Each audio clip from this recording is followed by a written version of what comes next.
Hey, everybody here. This is Robert. I hope you're doing well. Hope things are just really going in the right direction for you. So, today I'm going to be talking about the real estate market in general, kind of like a quick update of what's going on right now with the market. A lot of people, just still wondering if this is still a great time to buy a house, or maybe it's not. And a couple thoughts here for buyers that have been on the fence. Number one thing is, it's a given and it's a fact the interest rates will continue to go up more and more, so you really don't have a lot of options in terms to say, well, let's wait until the market kind of softens a little bit in terms of borrowing costs. It's quite the opposite. The borrowing cost will continue to go up. I think as of last Friday, we were very close to 5.5%. For the interest rate. So that's some rates that we have not seen in a while. Things back like from 2018, 2019. I think was the last time we were in the five-ish. So now with that in mind, I just want to say that you got to just be mindful that it's going to cost you a lot more to do that. But remember, that's why we are here, the experts. For those that don't know me, my name is Robert Garcia. I am a local real estate agent here with the Eric Stewart Group of Long and Foster. I've been doing real estate for about 18 years. So definitely I am here today to answer any questions that you may have about the real estate market in general. So I was reading something recently that got my attention, and this is from a guy. His name is Jason Stauffer.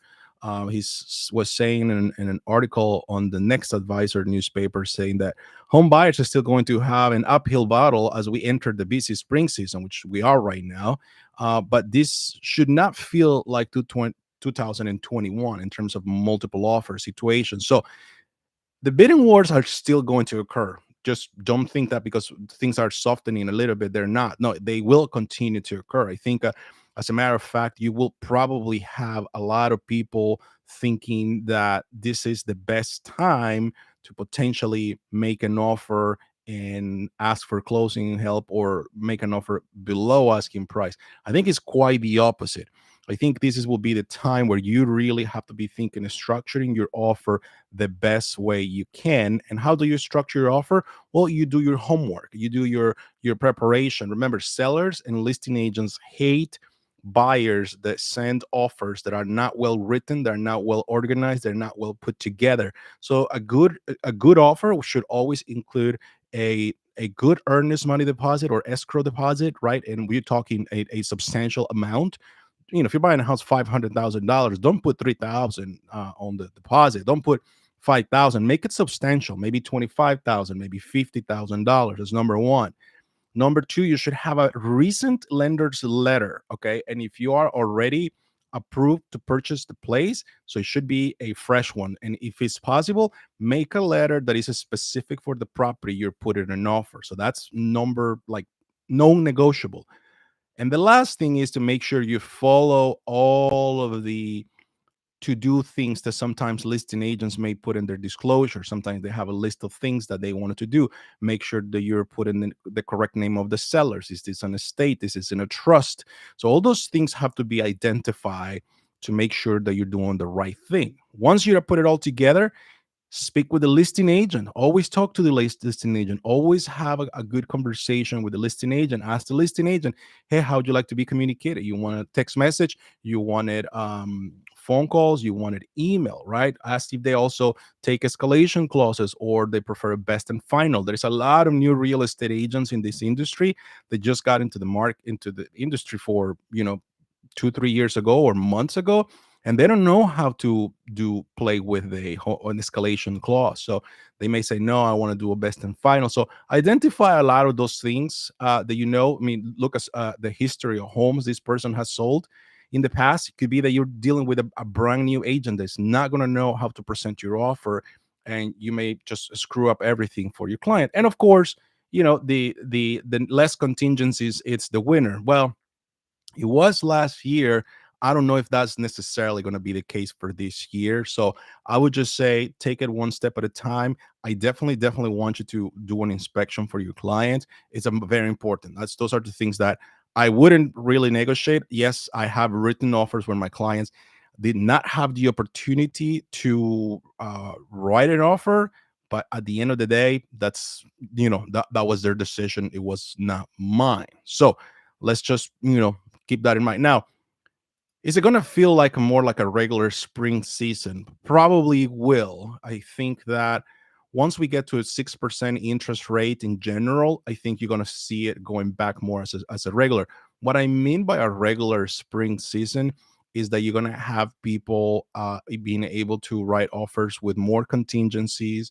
You're going to have people being able to request maybe closing cost. You're going to have people that are going to be able to, you know, do more for you as a buyer. And sellers, I'm sorry, but the party is almost over. So if you were thinking to overprice your house, I'm not one to discourage you from doing it, but be smart about it. If you're going to overprice it, just try for a little bit.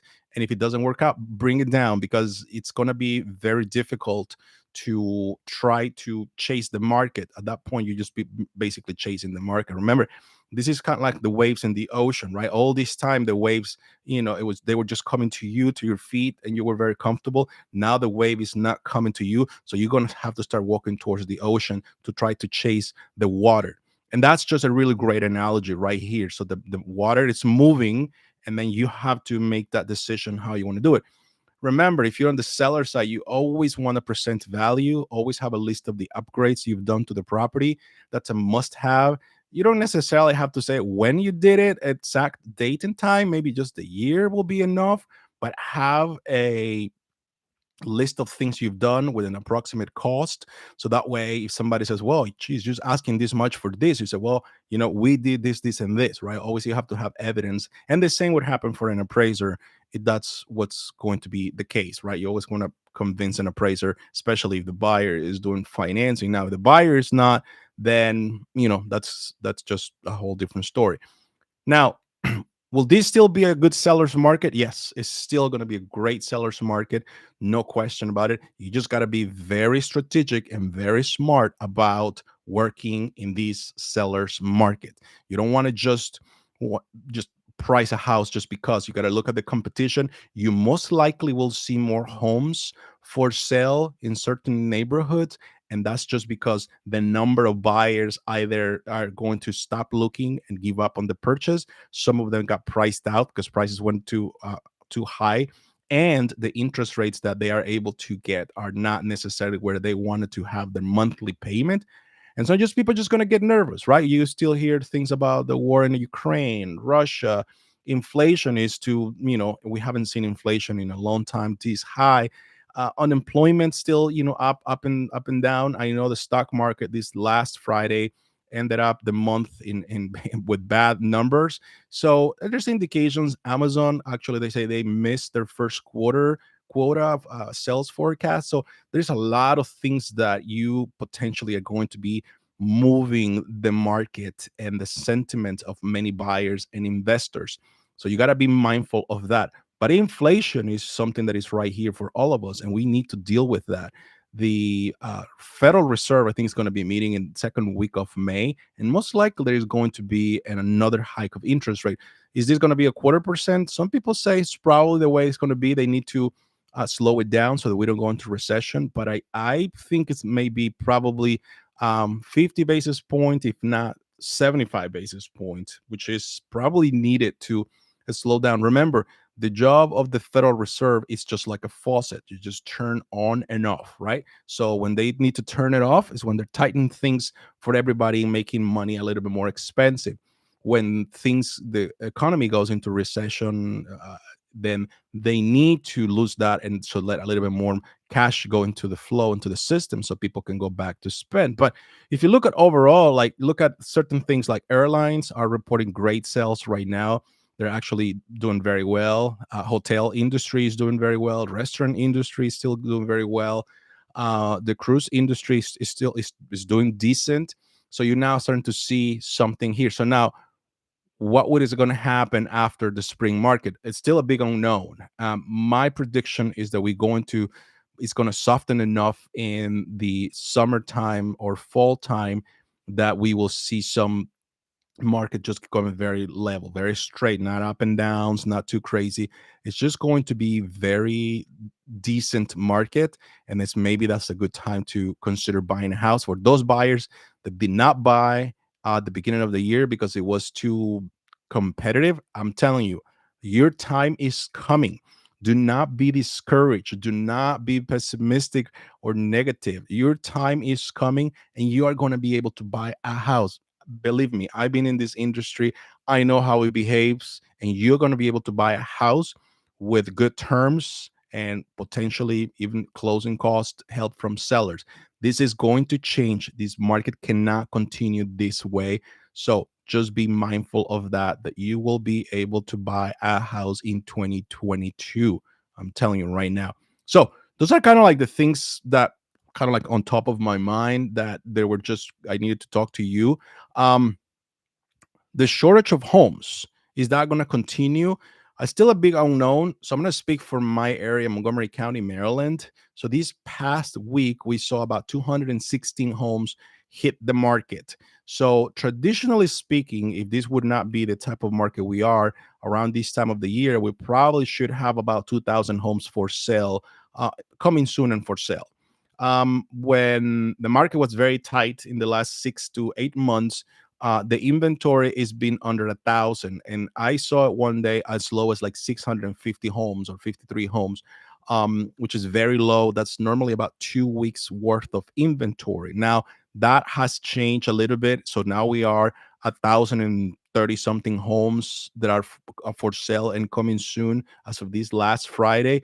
My gut feeling is as some buyers are kind of pausing a little bit, you're going to see the inventory grow more, not exponentially, but it's going to be a healthy growth. So you probably will see another, you know, 200 to 300 homes coming every week, probably for the next 6 weeks to 8 weeks, and then we'll see what happens once we get to around 4th of July and so on. We're see what the market is going to be, but that's going to be what's coming up in the next couple of days. So you just be mindful, uh, don't rush, don't panic. Okay, this is normal. Look at on the stock market. It has a lot of up and downs, more than the real estate market. So don't panic. I think you're gonna be fine. I think we're gonna be all good. This is not nothing new. We've seen a lot of these things. Is this a bubble? Maybe, maybe not. And I don't want to call it a bubble. I think it's just going to be a readjustment of the market that it's natural, that's going to be needed. And we're going to go through these because prices cannot keep going this way. But I don't see, in order for these to have, to be a bubble, there's, I think, a couple ingredients. Number one, unemployment numbers. Number two, the number of permits that builders are continue to pull to build new properties. That's very important to take a look, because that only tells if builders feel confident they're going to sell the homes.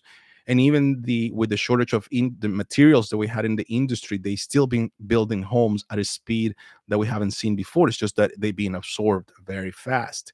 I don't think that we still have to worry about it. And of course, the cost of borrowing money, it's not an indication.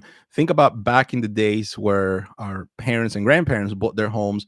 Interest rates were in the 15%, 20%. I was actually interesting that I posted another video here. It says like about the origin of the housewarming party term, and what it means is that when people had these mortgages, they had about 15 to 20%, and the time come for them when they completed the payment of their mortgage. That type of mortgage actually contained a balloon payment. So it was a substantial amount that you have to make the last day of the mortgage. You have to bring something equal to maybe 5, 10, 20% in today's market. So that was a huge amount. So not only you were paying for your house and having a high interest rate, you also needed to save for that balloon payment. So the day of the payment was all completed and the seller received the papers from the lender that the mortgage was completed, satisfied, they no longer owe the bank anything, they will actually grab those papers and put them in fire and burn them completely. And then friends will come over, because it was such a big milestone. They'll come over and bring gifts to the families because of the culmination of the mortgage. So it was a big deal. It was a big party for everybody. So this is kind of like the understanding of why this works this way with the mortgage. So it's not too bad. Okay, paying 5% is not too bad. Yeah, I wish it would be 2.5%, but no, it's not too bad. It's not the end of the world. Do not panic. Do not be pessimistic. These times are sometimes necessary, and it's just a readjustment. Look at your finances, look at how the way you're spending money, look at the way you're doing things, because this is very, very important right now for you to keep a plan. Always, always, always hire a real estate agent to help you with the buy or the purchase or the sale of a house.